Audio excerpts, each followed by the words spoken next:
Hello, ഈ കാണുന്ന sketch books എല്ലാം ഞാൻ തന്നെ തുന്നിയെടുത്ത് ഉണ്ടാക്കിയിട്ടുള്ളതാണ്. അപ്പോൾ ഇതുപോലൊരു സ്കെച്ച് ബുക്ക് ഉണ്ടാക്കുന്ന വീഡിയോ ചെയ്യണമെന്ന് കുറച്ച് പേര് പറഞ്ഞിട്ടുണ്ടായിരുന്നു കേട്ടോ. അപ്പോൾ ആ വീഡിയോ ആണ് നമ്മളിന്ന് ചെയ്യാൻ പോകുന്നത്. അതിന് മുന്നേ വീഡിയോയിലേക്ക് കിടക്കുന്നതിന് മുന്നേ 2 പേര് ഹായ് പറയണമെന്ന് പറഞ്ഞിട്ടുണ്ടായിരുന്നു. ആൻ മരിയ, ദിയ എന്ന് പറയുന്ന 2 കുട്ടികളാണ് അത് പറഞ്ഞിട്ടുണ്ടായിരുന്നത്.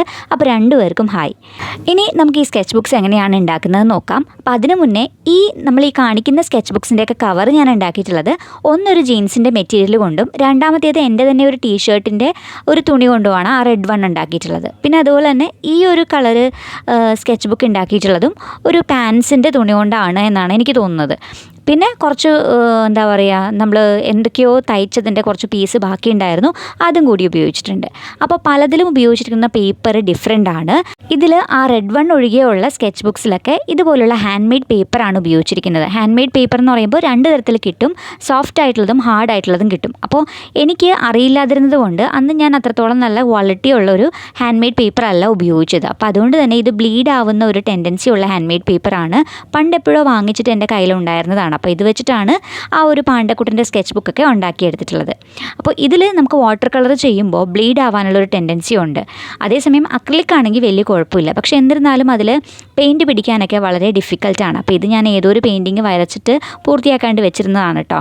അപ്പോൾ ഇത് മാത്രമേ എൻ്റെ കയ്യിൽ ഉണ്ടായിരുന്നുള്ളൂ, ഹാൻഡ് മെയ്ഡ് പേപ്പർ. അതുകൊണ്ടാണ് അത് കാണിച്ചത്. പിന്നെ ഇതുപോലുള്ള ഏതെങ്കിലും ഒരു സ്കെച്ച് ബുക്കിൻ്റെ താളുകൾ കീറിയിട്ടും വേണമെന്നുണ്ടെങ്കിൽ നമുക്ക് പുതിയൊരു കുഞ്ഞ് സ്കെച്ച് ബുക്ക് ഉണ്ടാക്കിയെടുക്കാവുന്നതാണ്. അപ്പോൾ ഈ സ്കെച്ച് ബുക്കിൽ നിന്നാണ് 2-3 പേജസ്, 2-3 അല്ല കുറച്ചധികം പേജസ് ഉപയോഗിച്ചിട്ടാണ് ഞാൻ ആ റെഡ് സ്കെച്ച് ബുക്ക് ഉണ്ടാക്കിയിട്ടുള്ളത്. ഇത് അത്യാവശ്യം നല്ല ക്വാളിറ്റി ഉള്ളൊരു പേപ്പറാണ്. അപ്പോൾ ഈ സ്കെച്ച് ബുക്കിൻ്റെ പേപ്പർ യൂസ് ചെയ്തിട്ടാണ് ആ റെഡ് ബുക്ക് ഉണ്ടാക്കിയിട്ടുള്ളത്. അപ്പോൾ ഇതിൽ നമ്മൾ വാട്ടർ കളർ ചെയ്തിട്ടുണ്ട്, അതുപോലെ തന്നെ അക്രിലിക് കളർ ചെയ്തിട്ടുണ്ട്. അങ്ങനെ പല പല പെയിൻറ്റിങ്സ് ചെയ്യാനായിട്ട് പറ്റിയിട്ടുണ്ട്. രണ്ടും നല്ല ഭംഗിയായിട്ട് തന്നെ വന്നിട്ടുണ്ട്. ഇതങ്ങനെ ബ്ലീഡായി പോയിട്ടൊന്നുമില്ല. ഒരു പേജിലുള്ള സാധനം മറ്റേ പേജിൻ്റെ ഒരു ബാക്കിലേക്കൊന്നും സ്പ്രെഡായി ഒന്നും വന്നിട്ടില്ല. നീറ്റായിട്ട് തന്നെ വന്നിട്ടുണ്ട്. വാട്ടർ കളർ ചെയ്തിട്ട് പോലും നീറ്റായിട്ട് വന്നിട്ടുണ്ടായിരുന്നു. അപ്പോൾ നല്ല ക്വാളിറ്റിയുള്ള പേപ്പറാണ് കേട്ടോ. ഇനി ഈ പാണ്ടക്കുട്ടൻ്റെ സ്കെച്ച് ബുക്കിൻ്റെ കാര്യം പറയുകയാണെങ്കിൽ നല്ല ഭംഗിയായിട്ട് ആ സ്കെച്ച് ബുക്ക് വന്നിട്ടുണ്ടെന്നുണ്ടെങ്കിലും അതിൻ്റെ താളുകളിലേക്ക് പെയിൻറ്റ് പിടിക്കാൻ നല്ല ഡിഫിക്കൽട്ടായിരുന്നു. അപ്പോൾ അതുകൊണ്ട് തന്നെ പെയിൻറ്റിങ് ചെയ്യാൻ വലിയ ബുദ്ധിമുട്ടായിരുന്നു. അതുപോലെ തന്നെ ഈ ബേജ് കളറിലുള്ള സ്കെച്ച് ബുക്കിൽ നമ്മൾ ഹാൻഡ് മെയ്ഡ് പേപ്പർ തന്നെയാണ് ഉപയോഗിച്ചിരിക്കുന്നത്. ഇതിലും അക്രിലിക് ചെയ്തപ്പോൾ എങ്ങനെയൊക്കെയോ ചെയ്തെടുത്തിരുന്നു ഞാൻ.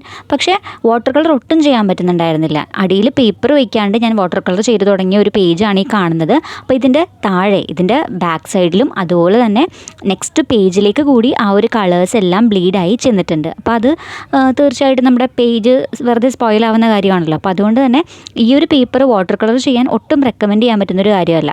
നിങ്ങൾ സാധാരണ ഒരു എന്താ പറയുക, വാട്ടർ കളർ ഷീറ്റ്സ് വാങ്ങിച്ചിട്ട് ചെയ്യാം. അല്ലാന്നുണ്ടെങ്കിൽ ചുമ്മാ കുട്ടികളാണെന്നുണ്ടെങ്കിൽ ചാർട്ട് പേപ്പർ ഉപയോഗിച്ചിട്ട് വേണമെന്നുണ്ടെങ്കിൽ നമുക്ക് ഇതുപോലെ സ്കെച്ച് ബുക്സ് ഉണ്ടാക്കിയെടുക്കാം കേട്ടോ. അപ്പോൾ ബിഗിനേഴ്സ് ആണെന്നുണ്ടെങ്കിൽ ചാർട്ട് പേപ്പറിൽ വരച്ചു പഠിക്കുന്നത് നല്ലതാണ്.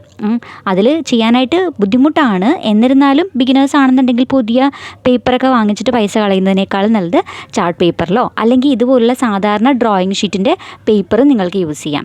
120 GSM ഉള്ള സാധാരണ ഒരു ഡ്രോയിങ് ബുക്കാണിത്. ഇതെല്ലാ ഷോപ്പിലും കിട്ടുന്ന ഡ്രോയിങ് ബുക്സാണ്. അപ്പോൾ ഇത്തരം ബുക്സിൻ്റെ പേജസ് ഉപയോഗിച്ചിട്ടും വേണമെങ്കിൽ കുഞ്ഞ് സ്കെച്ച് ബുക്ക് ഉണ്ടാക്കിയെടുക്കാം. വലിയ സ്കെച്ച് ബുക്കിൽ ചെയ്യാനായിട്ട്, വലിയൊരു പെയിൻറ്റിങ് ചെയ്യാനായിട്ട് നമുക്ക് മടി തോന്നുകയാണെന്നുണ്ടെങ്കിൽ കുഞ്ഞ് സ്കെച്ച് ബുക്ക് ആകുമ്പോൾ നമുക്കതിൽ ചെയ്യാനായിട്ടൊരു ഇൻട്രസ്റ്റ് ഒക്കെ ഉണ്ടാവും. അപ്പോൾ അത്തരത്തിൽ കുഞ്ഞ് സ്കെച്ച് ബുക്ക് ഉണ്ടാക്കിയെടുക്കാനായിട്ട് നമുക്ക് ഇതുപോലുള്ള ഡ്രോയിങ് ബുക്കിലേക്ക് പേജസ് യൂസ് ചെയ്യാം കേട്ടോ.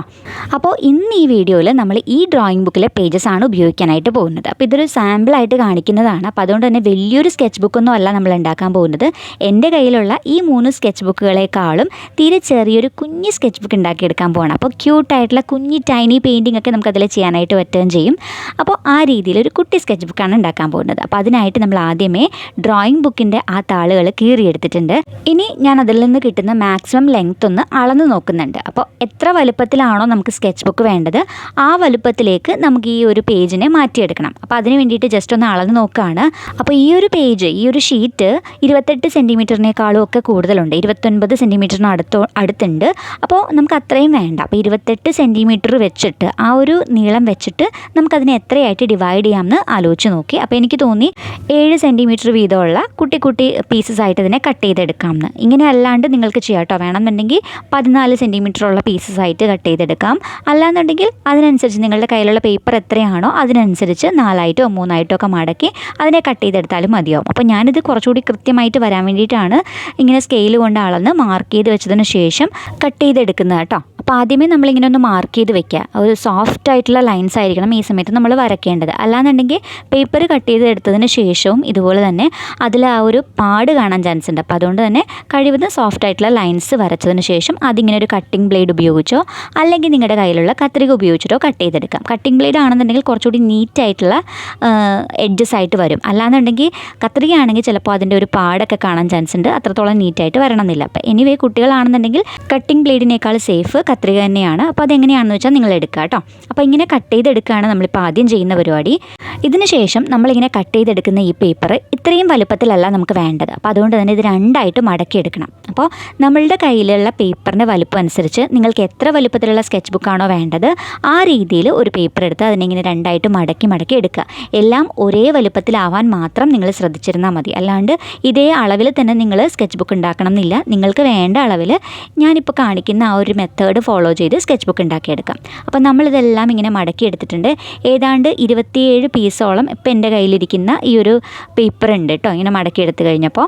അപ്പോൾ ഇനി ഇത് നമുക്ക് ചെയ്യേണ്ടത് ഇതെല്ലാം തമ്മിൽ ചേർത്ത് തുന്നിയെടുക്കണം. അപ്പോൾ അതിന് മുന്നേ നമ്മൾ എന്ത് ചെയ്യണം എന്ന് വെച്ച് കഴിഞ്ഞാൽ ഇതെല്ലാം സെപ്പറേറ്റ് ആയിട്ട് തുന്നിയെടുക്കുക എന്ന് പറയുന്നത് ഡിഫിക്കൽട്ടാണ്. അപ്പോൾ അതുകൊണ്ട് 3 പീസസ് വീതം ചേർത്ത് വെച്ച് ഒരു സെറ്റാക്കി നമ്മൾ മാറ്റി വയ്ക്കുകയാണ്. എന്നിട്ട് ഈ 3 പീസ് വീതം വെച്ചിരിക്കുന്ന ഓരോ സെറ്റും ഒരുമിച്ച് നമ്മൾ തുന്നിയെടുക്കാൻ പോകണം. അപ്പോൾ അതാകുമ്പോൾ ഒരുപാട് നമ്മൾ തുന്നി കഷ്ടപ്പെടേണ്ടി വരില്ല. മാത്രമല്ല അത് നല്ല നീറ്റായിട്ട് ഇരിക്കുകയും ചെയ്തോളും. അപ്പോൾ നമ്മൾ ഇത് ജസ്റ്റ് ഒന്ന് തുന്നിയെടുക്കുന്നതിൻ്റെ ഭാഗമായിട്ട് ആദ്യമേ ഇതിൻ്റെ അളവൊന്നുകൂടി ഒന്ന് മാർക്ക് ചെയ്യാൻ പോവാണ്. അതായത് എവിടെയാണ് നമ്മൾ സൂചി കുത്തേണ്ടത് എന്നൊന്ന് മാർക്ക് ചെയ്ത് വെക്കാൻ പോവാണ്. അല്ലാന്നുണ്ടെങ്കിൽ പലതിലും പല സ്ഥലത്ത് സൂചി കയറി അവസാനം ഇത് ബുക്ക് കാണാനായിട്ട് ഒരു നീറ്റല്ലാത്തൊരു ഫിനിഷിംഗ് ഇല്ലാത്തൊരു ലുക്കിൽ വന്നേക്കാം. അപ്പോൾ അതുകൊണ്ട് തന്നെ കൃത്യമായിട്ട് എല്ലാം ഒരേപോലെ വരാനായിട്ട് നമ്മളതൊന്ന് മാർക്ക് ചെയ്ത് കൊടുത്തു. അപ്പോൾ ഇതിങ്ങനെ എല്ലാം ഒരുപോലെ ഇങ്ങനെ മാർക്ക് ചെയ്ത് കൊടുത്തിട്ടുണ്ട്. ഇതിന് ശേഷം നമുക്കിനി അത് സൂചി ഉപയോഗിച്ചിട്ടൊന്ന് തുന്നിക്കൊടുക്കണം. അപ്പോൾ നിങ്ങൾക്ക് വേണമെന്നുണ്ടെങ്കിൽ സാധാരണ നൂലല്ലാതെ കുറച്ചുകൂടി കട്ടിയുള്ള നൂല് ഉപയോഗിക്കാം. ഇപ്പം എൻ്റെ കയ്യിൽ സാധാരണ നൂലാണുള്ളത്, അപ്പോൾ ഞാൻ സാധാരണ നൂല് തന്നെയാണ് ഉപയോഗിച്ചിട്ടുള്ളത്. കുറച്ചുകൂടി കട്ടിയുള്ളൊരു സൂചിയും സാധാരണ നൂലുമാണ് ഇവിടെ ഉപയോഗിച്ചിട്ടുള്ളത് കേട്ടോ.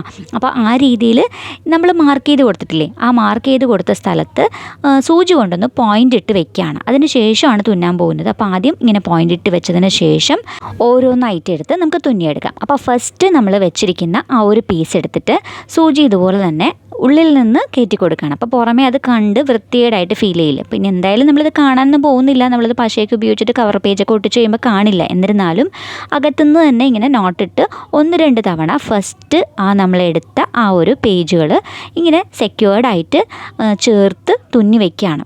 അതിന് ശേഷം അടുത്ത പേജ് എടുത്തിട്ട് അതിനോടൊപ്പം തന്നെ ചേർത്ത് നമ്മൾ തുന്നണം. അപ്പോൾ അടുത്ത പേജിലേക്ക് നമ്മൾ ഇതുപോലെ തന്നെ നമ്മളിപ്പോൾ ഈ വീഡിയോയിൽ കാണുന്നില്ലേ, അപ്പോൾ അതുപോലെ തന്നെ നിങ്ങൾക്ക് സൂചി കയറ്റി കൊടുത്തിട്ട് അപ്പോൾ ഈ രണ്ടും കൂടി ചേർന്നിരിക്കുമല്ലോ. അങ്ങനെ ആദ്യത്തെ പേജ് ചെയ്തതുപോലെ തന്നെ രണ്ടാമത്തെ പേജും കൂടി ചുറ്റി ഇങ്ങനെ തുന്നിക്കൊടുക്കാം. അപ്പോൾ ഈ 2 പേജും തമ്മിൽ ചേർത്ത് വെക്കണമെന്ന് മാത്രമേ നമ്മൾ ശ്രദ്ധിക്കേണ്ട കാര്യമുള്ളൂ. നിങ്ങൾക്ക് ഇഷ്ടമുള്ളതുപോലെ ഇത് തുന്നിക്കൊടുക്കാം. ഈ 2 പേജും തമ്മിൽ ഒരു കാരണവശാലും വിട്ടു പോകാൻ പാടില്ല. ഇപ്പോൾ 2 സെറ്റും പേജല്ല 2 സെറ്റ് ഷീറ്റും തമ്മിൽ ചേർന്നിരിക്കണം. അപ്പോൾ ഒരു കെട്ടൊക്കെ ഇട്ട് രണ്ടും കൂടി ഒന്ന് സെക്യൂർഡായിട്ട് വെക്കുക. അപ്പോൾ പറ്റാവുന്ന രീതിയിൽ നന്നായിട്ട് തന്നെ അത് തുന്നിയെടുക്കുക, നീറ്റായിട്ട് തന്നെ തുന്നിയെടുക്കാനായിട്ട് ശ്രദ്ധിക്കുക. അപ്പോൾ എത്രത്തോളം നിങ്ങൾക്കത് മനസ്സിലാവുന്നുണ്ടെന്ന് എനിക്ക് അറിഞ്ഞുകൂടാ, പക്ഷേ ശ്രദ്ധിച്ച് നോക്കിയാൽ എനിക്ക് മനസ്സിലാവും എങ്ങനെയാണ് ഞാനത് തുന്നിയെടുത്തിരിക്കുന്നതെന്ന്. അപ്പോൾ ഈ ഒരെണ്ണത്തിനോടൊപ്പം മറ്റേതും കൂടി നമ്മൾ ചേർത്ത് വെച്ചു. അപ്പോൾ ഇത് മാത്രമല്ല ബാക്കിയുള്ളതെല്ലാം ഇതുപോലെ ചേർത്ത് വെച്ച് നമ്മൾ തുന്നിയെടുക്കാൻ പോവാണ്. അപ്പോൾ കറക്റ്റായിട്ട് എല്ലാം കൂടി ഒരേ വലുപ്പത്തിൽ ഒട്ടും തന്നെ ഇളകി പോവാണ്ട് നല്ല നീറ്റായിട്ട് ഫിനിഷിങ്ങോടെ സ്കെച്ച് ബുക്ക് വരും. അപ്പോൾ അതിന് വേണ്ടിയിട്ടാണ് നമ്മളിങ്ങനെ ചെയ്യുന്നത്. എത്ര പ്രാവശ്യം തുന്നണം എന്ന് വെച്ചാൽ അങ്ങനെ കണക്കൊന്നുമില്ല, നിങ്ങൾക്ക് സെക്യൂർഡ് ആയിട്ടിരിക്കുന്നത് വരെ തുന്നിയെടുക്കാം. അപ്പോൾ എൻ്റെ കയ്യിലുള്ള നൂല് തീർന്നു പോയി. അപ്പോൾ രണ്ടാമത്തെ നൂലെടുക്കുന്നതിൻ്റെ ഭാഗമായിട്ട് ഒന്ന് നോട്ടിട്ട് വെച്ചതിന് ശേഷമാണ് രണ്ടാമത് ഞാൻ നൂല് കോർത്തെടുത്തത്. അങ്ങനെ ബാക്കിയുള്ളതും കൂടി ചേർത്ത് വെച്ച് നമുക്ക് ഓരോന്നായിട്ട് തുന്നിയെടുക്കാം. ഇടയ്ക്ക് ആ പേജുകളൊന്ന് ആ നൂല് കൊണ്ട് തന്നെ ഒന്ന് നോട്ടിട്ട് പോവുകയാണെന്നുണ്ടെങ്കിൽ കുറച്ചും കൂടി ഉറപ്പോടെ അതിരിക്കും. അപ്പോൾ ആ രീതിയിൽ ഇങ്ങനെ പരസ്പരം ചുറ്റി തുന്നിയെടുക്കാം. അപ്പോൾ നിങ്ങൾക്ക് ഈ വീഡിയോയിൽ കാണാം, ഞാൻ ഇടയ്ക്ക് ഇതിന് നോട്ടിട്ട് കൊടുക്കുന്നുണ്ട് ഇളകി പോകാതിരിക്കാനായിട്ട്, കുറച്ചുകൂടി ഉറപ്പോടെ ഇരിക്കാനായിട്ട്. ഇടയ്ക്ക് ഇതുപോലെ തന്നെ 1-2 തവണ ഒരേ സ്ഥലത്തു കൂടി തന്നെ ആവർത്തിച്ച് ചുറ്റി നോട്ടൊക്കെ ഇട്ട് കൊടുത്തുകൊണ്ടാണ് ഞാനിത് ചെയ്തുകൊണ്ടിരിക്കുന്നത് കേട്ടോ. അപ്പോൾ ഇതുപോലെ തന്നെ ബാക്കിയുള്ള പേജുകളും കൂടി നമുക്കിങ്ങനെ കെട്ടിട്ട് എടുക്കാം. അങ്ങനെ നമ്മൾ ലാസ്റ്റ് പേജ് വരെ എത്തിയിട്ടുണ്ട്. അങ്ങനെ എല്ലാ പേജും കൂടി ചേർത്ത് അവസാനമായിട്ടൊന്ന് ഫിനിഷിങ് ടച്ചായിട്ട് ഒന്നുകൂടി ഒന്ന് നല്ല സ്ട്രോങ് ആയിട്ടൊന്ന് കെട്ടിച്ചു കൊടുക്കാം. ഇതിപ്പോൾ ഈ വീഡിയോയിൽ കാണുന്നത് പോലെ തന്നെ ആവർത്തിച്ച് ആ നൂലിലൂടെ സൂചി കയറ്റി അങ്ങനെ നമ്മൾ കെട്ടിട്ട് കൊടുക്കുകയാണ് ചെയ്യുന്നത്. അപ്പോൾ ഒന്നുകൂടി ഉറപ്പിക്കാനായിട്ട് വീണ്ടും ഒരു തവണ കൂടി ഞാനൊന്ന് ചുറ്റി കൊടുത്തിട്ടുണ്ട്. അതിൻ്റെ ഇടയിലൂടെ കയറ്റി ഒന്നുകൂടി ഒന്ന് ഉറപ്പിച്ച് കൊടുത്തിട്ടുണ്ട്. ഒരു കെട്ടും കൂടി ഇട്ട് കൊടുത്തിട്ട് നമ്മളിത് അവസാനിപ്പിക്കുകയാണ്. ഇപ്പോൾ അത്യാവശ്യം കുഴപ്പമില്ലാത്ത രീതിയിൽ ഈ പേജുകളെല്ലാം തമ്മിൽ ചേർന്നിരിക്കുന്നുണ്ട്. അങ്ങനെ ഇളകുന്നൊന്നുമില്ല, എല്ലാം നല്ല സ്ട്രോങ് ആയിട്ട് തന്നെ ചേർന്നിരിപ്പുണ്ട്. അപ്പോൾ നമ്മൾ ഇനി ഇത് കെട്ടിട്ട് അവസാനിപ്പിക്കുകയാണ്. ഇനി നമുക്ക് ചെയ്യാനുള്ളത് ഇതിൻ്റെ കവർ പേജ് റെഡിയാക്കുക എന്ന് പറയുന്ന കാര്യമാണ്. അപ്പോൾ ഈ പേജസ് നമ്മൾ റെഡിയാക്കിയിട്ടുണ്ട്. ഇനി വേണ്ടത് കവർ പേജാണ്. അപ്പോൾ അതിന് മുന്നേ ഇങ്ങനെ ബാക്കി നിൽക്കുന്ന നൂലൊക്കെ ഉണ്ടെന്നുണ്ടെങ്കിൽ നമുക്കത് കത്രിക ഉപയോഗിച്ചിട്ട് കട്ട് ചെയ്ത് കളയാം. അപ്പോൾ ഇതുപോലെ തന്നെ നല്ല നീറ്റായിട്ട് ഈ സ്കെച്ച് ബുക്ക് വന്നിട്ടുണ്ട്. കണ്ടോ, രണ്ട് ഭാഗവും നല്ല ചേർന്ന് തന്നെ നമ്മൾ കടയിൽ നിന്ന് വാങ്ങിക്കുന്നത് പോലെ തന്നെ ആ ഒരു ഭാഗം നമ്മൾ തുന്നിയെടുത്തിട്ടുണ്ട്. അപ്പോൾ ഇനി നമുക്ക് കവർ പേജ് ഉണ്ടാക്കണം. കവർ പേജ് ഉണ്ടാക്കാനായിട്ട് നല്ല കട്ടിയുള്ളൊരു പേജാണ് നമുക്ക് വേണ്ടത്. അപ്പോൾ ഇപ്പം ഞാൻ ഉപയോഗിച്ചിരിക്കുന്ന ഈ ഒരു പേജ് കവർ പേജ് ഉണ്ടാക്കാനല്ല, അതിന് തൊട്ട് മുന്നേ വെക്കാനുള്ള ഒരു പീസ് പേപ്പർ ആണ് നമ്മളിപ്പോൾ കട്ട് ചെയ്തെടുക്കുന്നത്. അപ്പോൾ അത് ഇത്രയും കട്ടിയുള്ളൊരു പേജ് തന്നെ വേണമെന്നൊന്നുമില്ല. ഇത്തിരി കൂടി നൈസായിട്ടുള്ളൊരു സാധാരണ പേപ്പർ ആയിരുന്നാലും മതി. പക്ഷേ ഇതാണെങ്കിൽ കുറച്ചുകൂടി സ്റ്റേഡി ആയിട്ട് ഇരിക്കുമല്ലോ. അപ്പോൾ അതുകൊണ്ടാണ് ഈ ഒരു പേജ് ഞാൻ എടുത്തിരിക്കുന്നത് കേട്ടോ. അപ്പോൾ ഇത് രണ്ട് സൈഡിലായിട്ട് വെക്കാനുള്ള പീസ് ഇങ്ങനെ സ്കെയിൽ ഉപയോഗിച്ചിട്ട് അളന്ന് മാർക്ക് ചെയ്തിട്ട് അതിങ്ങനെ കട്ട് ചെയ്തെടുക്കുന്നുണ്ട്. അപ്പോൾ ഈ രണ്ട് പീസ് ഈ സ്കെച്ച് ബുക്കിൻ്റെ രണ്ട് സൈഡിലായിട്ട് വെക്കാനുള്ളതാണ്. ഇനി നമുക്ക് ഈ രണ്ട് പീസ്, ഈ വെട്ടിയെടുത്ത ഈ രണ്ട് പീസ് ചേർത്തൊന്ന് ഒട്ടിക്കണം. ഒട്ടിക്കുമ്പോൾ കുറച്ച് സ്പേസ് നമുക്ക് ഗ്യാപ്പായിട്ട് കൊടുക്കണം. കാരണം അവിടെയാണ് നമ്മുടെ സ്കെച്ച് ബുക്കിൻ്റെ ആ ഒരു തുന്നി വെച്ചിരിക്കുന്ന ഭാഗം വരേണ്ടത്. ഇതിങ്ങനെ രണ്ട് പീസായിട്ട് മുറിച്ചെടുക്കണം എന്നൊന്നുമില്ല. നിങ്ങൾക്കത് ഒറ്റ പീസായിട്ട് കിട്ടുവാണെങ്കിൽ അങ്ങനെ ഒരു ഒറ്റ പീസ് എടുത്തിട്ട് അതിങ്ങനെ മടക്കി ആ സ്കെച്ച് ബുക്കിനോട് ചേർത്ത് ഒട്ടിച്ചിരുന്നാലും മതി കേട്ടോ. അപ്പോൾ എനിക്കത് ഈ ഒരു പേപ്പർ കിട്ടിയപ്പോൾ അത് ഒറ്റ പീസായിട്ട് എടുക്കാൻ പറ്റുമായിരുന്നില്ല. അപ്പോൾ അത്രയും ലെങ്ത് അതിനുണ്ടായിരുന്നില്ല. അപ്പോൾ അതുകൊണ്ടാണ് ഈ രണ്ട് പീസ് ചേർത്ത് ഒട്ടിച്ച് ഒരൊറ്റ പീസാക്കി എടുക്കുകയാണ് ചെയ്യുന്നത്. അപ്പോൾ അതിൻ്റെ ഇടയിലുള്ള ആ ഗ്യാപ്പിൽ നമുക്ക് ആ സ്കെച്ച് ബുക്കിൻ്റെ തുന്നി വെച്ചിരിക്കുന്ന ഭാഗം ചേർത്ത് ഒട്ടിച്ച് വെക്കുകയും ചെയ്യാം. ഇത് ഞാൻ ഒട്ടിച്ചെടുത്തിരിക്കുന്നത് സാധാരണ വാഷി ടേപ്പ് ഉപയോഗിച്ചിട്ടാണ്. നിങ്ങൾക്ക് വേണമെന്നുണ്ടെങ്കിൽ സെല്ലോ ടേപ്പോ ഇൻസുലേഷൻ ടേപ്പോ അങ്ങനെയുള്ള ടേപ്പ്സ് ഉപയോഗിക്കാം. പക്ഷേ അതിനേക്കാളും ഒക്കെ വാഷി ടേപ്പ് തന്നെയായിരിക്കും നല്ലത്. കാരണം ഇത് കുറച്ചുകൂടി ഒരു പേപ്പർ ടെക്സ്ചർ ഉള്ളതുകൊണ്ട് ഇതിലേക്ക് പശ ഒട്ടാനായിട്ട് എളുപ്പമായിരിക്കും. സെല്ലോ ടേപ്പ് ആണെന്നുണ്ടെങ്കിൽ ബുദ്ധിമുട്ടായിരിക്കും ചിലപ്പോൾ പശ ഒട്ടിക്കാനായിട്ട്. അപ്പോൾ അതുകൊണ്ട് തന്നെ ഇതുപോലെ എന്തെങ്കിലും വെച്ചിട്ട് നിങ്ങളത് ഒട്ടിച്ചെടുക്കുക. ഇപ്പോൾ ഇത് അത്യാവശ്യം നല്ല സെക്യൂർഡ് ആയിട്ട് തന്നെ ഞാനിപ്പോൾ രണ്ട് സൈഡിലും ഒട്ടിച്ച് വെച്ചിട്ടുണ്ട്. ബാക്കിയുള്ള വാഷി ടേപ്പിൻ്റെ പീസൊക്കെ കട്ട് ചെയ്ത് കളഞ്ഞിട്ടുമുണ്ട്. അപ്പോൾ ഇതിങ്ങനെ നീറ്റായിട്ട് കിട്ടും. നമുക്ക് അവസാനം ഇതൊരൊറ്റ പീസായിട്ട് ഇങ്ങനെ നീറ്റായിട്ട് കിട്ടും.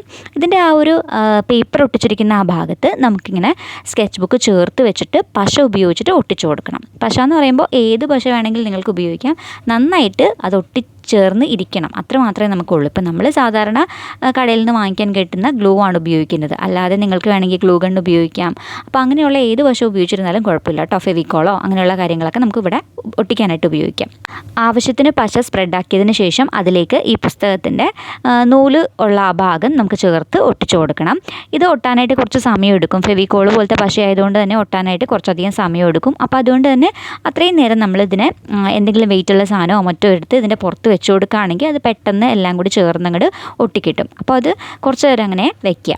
അതിന് ശേഷം ഒന്ന് ഇത് ഉണങ്ങി കഴിയുമ്പോൾ, ഇത് അത്യാവശ്യം നന്നായിട്ട് ഉണങ്ങി കഴിയുമ്പോൾ നമുക്കിതിൻ്റെ കവർ പേജ് റെഡിയാക്കി എടുക്കണം. അപ്പോൾ ഇതിൻ്റെ കവർ പേജ് റെഡിയാക്കി എടുക്കാനായിട്ട് നിങ്ങൾക്ക് വേണമെങ്കിൽ ജീൻസിൻ്റെ ക്ലോത്തോ സാധാരണ ഭംഗിയുള്ള എന്തെങ്കിലും ഫ്ലോറൽ ഡിസൈനൊക്കെ ഉള്ള എന്തെങ്കിലും ക്ലോത്തോ ഒക്കെ ഉപയോഗിക്കാം. ഇപ്പം എൻ്റെ കയ്യിലുള്ളത് ഈ മസ്ലിൻ ക്ലോത്താണ്. ഇത് നമ്മൾ എന്തെങ്കിലും സാധനങ്ങളൊക്കെ പാക്ക് ചെയ്ത് വരുമ്പോൾ കിട്ടുന്ന മസ്ലിൻ ക്ലോത്താണ്. ഇത് വാങ്ങിക്കാനും കിട്ടും കേട്ടോ. അപ്പോൾ ഇതെൻ്റെ കയ്യിൽ പഴയ രണ്ട് മസ്ലിൻ ക്ലോത്തിൻ്റെ പീസ് ഉണ്ടായിരുന്നതാണ്. അപ്പോൾ ആ പീസ് ഒറ്റ പീസ് അല്ലാത്തത് കൊണ്ട് നമ്മളിങ്ങനെ സൂചി ഉപയോഗിച്ചിട്ട് തുന്നിയെടുക്കുന്നുണ്ട്.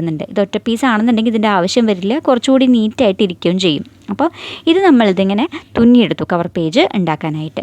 കവർ പേജ് ഉണ്ടാക്കാനായിട്ട് ഇതുപോലെ തന്നെ കുറച്ചുകൂടി കട്ടിയുള്ളൊരു കാർഡ്ബോർഡ് പീസാണ് ഞാൻ എടുത്തിരിക്കുന്നത്. ഇതൊരു പഴയ ഡയറിയുടെ പീസാണ് ഇപ്പോൾ ഉപയോഗിച്ചിരിക്കുന്നത്.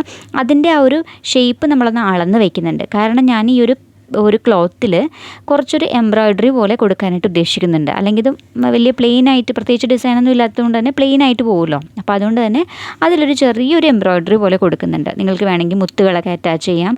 അല്ലാന്നുണ്ടെങ്കിൽ എന്തെങ്കിലും ഫാബ്രിക് പെയിൻറ്റ് കൊണ്ട് വരച്ചു കൊടുക്കാം, അല്ലെങ്കിൽ എന്തെങ്കിലുമൊക്കെ എഴുതി കൊടുക്കാം. അപ്പോൾ അതൊക്കെ നിങ്ങളുടെ ഇഷ്ടമാണ്. അപ്പോൾ ആ രീതിയിൽ ചെയ്യാം. അപ്പോൾ ഞാനിവിടെ കയ്യിലുണ്ടായിരുന്ന റെഡ് നൂല് കൊണ്ട് ജസ്റ്റ് ഒരു പൂക്കൾ പോലെ തോന്നാൻ വേണ്ടിയിട്ട് ഇങ്ങനെ തുന്നി കൊടുക്കുകയാണ്. മാത്രമല്ല ഇതിൻ്റെ കൂടെ ഇലകളും കൂടി തുന്നി കൊടുക്കുന്നുണ്ട്. റെഡും ഗ്രീനും നൂല് ഉപയോഗിച്ചിട്ട് ഇങ്ങനെ വെറുതെ തുന്നി കൊടുക്കുകയാണ്. സാധാരണ നൂലും സാധാരണ സൂചിയും തന്നെയാണ് ഉപയോഗിച്ചിരിക്കുന്നത് കേട്ടോ. അപ്പോൾ ഇത് ഇങ്ങനെ എംബ്രോയ്ഡറി എന്ന് പറയുന്ന കാര്യം നമ്മൾ വലിയ പഠിക്കാത്തൊരു കാര്യമായതുകൊണ്ട് തന്നെ ഇതിനെപ്പറ്റി അങ്ങനെ ഡീറ്റെയിൽ ആയിട്ട് പറയാൻ എനിക്ക് അറിഞ്ഞുകൂടാ. ഇത് ചെയ്യുന്നത് പ്രോപ്പറായിട്ടുള്ള മെത്തേഡിലും അല്ല. അപ്പോൾ നിങ്ങൾ ചെയ്തെടുക്കുമ്പോൾ കുറച്ചുകൂടി നീറ്റായിട്ടൊക്കെ ചെയ്തെടുക്കാനായിട്ട് ശ്രമിക്കുക. എംബ്രോയ്ഡറി റിലേറ്റഡ് ആയിട്ടുള്ള ഒരുപാട് വീഡിയോസൊക്കെ യൂട്യൂബിൽ അവൈലബിൾ ആണ്. അപ്പോൾ അതൊക്കെ കണ്ടു നോക്കിയാൽ കുറച്ച് ഐഡിയാസൊക്കെ കിട്ടും. അപ്പോൾ എനിവേ ഇന്നത്തത് നമുക്കിങ്ങനെയൊക്കെ ഒപ്പിച്ചെടുക്കാനേ മാർഗ്ഗമുള്ളൂ. നെക്സ്റ്റ് വീഡിയോ ചെയ്യുമ്പോൾ കുറച്ചുകൂടി നീറ്റായിട്ടുള്ളൊരു ഡിസൈൻ ചെയ്തെടുക്കാനായിട്ട് ശ്രമിക്കാം കേട്ടോ. അപ്പോൾ നമ്മളിതിൻ്റെ ഇലകൾ ഇങ്ങനെ പച്ച നൂല് കൊണ്ട് ഇങ്ങനെ തുന്നി കൊടുത്തിട്ടുണ്ട്. നിങ്ങൾക്ക് എംബ്രോയ്ഡറി നൂല് ഉപയോഗിക്കാൻ പറ്റുകയാണെങ്കിൽ അതായിരിക്കും ഒരു ബെറ്റർ ഐഡിയ. കാരണം ആ നൂലുകൾക്ക് നാച്ചുറലി ഒരു തിളക്കം ഉള്ളതുകൊണ്ട് തന്നെ ചെയ്ത് കഴിയുമ്പോൾ നല്ലൊരു ഭംഗി ഉണ്ടാവും, ഒരു തിളക്കവും ഒരു ഭംഗിയും ഉണ്ടാവും. നമ്മൾ ആ ചെയ്തിരിക്കുന്ന വർക്ക് നന്നായിട്ട് എടുത്ത് കാണും. അപ്പോൾ അതുകൊണ്ട് തന്നെ അതായിരിക്കും കുറച്ചുകൂടി നല്ലത്. അപ്പോൾ പറ്റുവാണെങ്കിൽ അത് ഉപയോഗിക്കുക.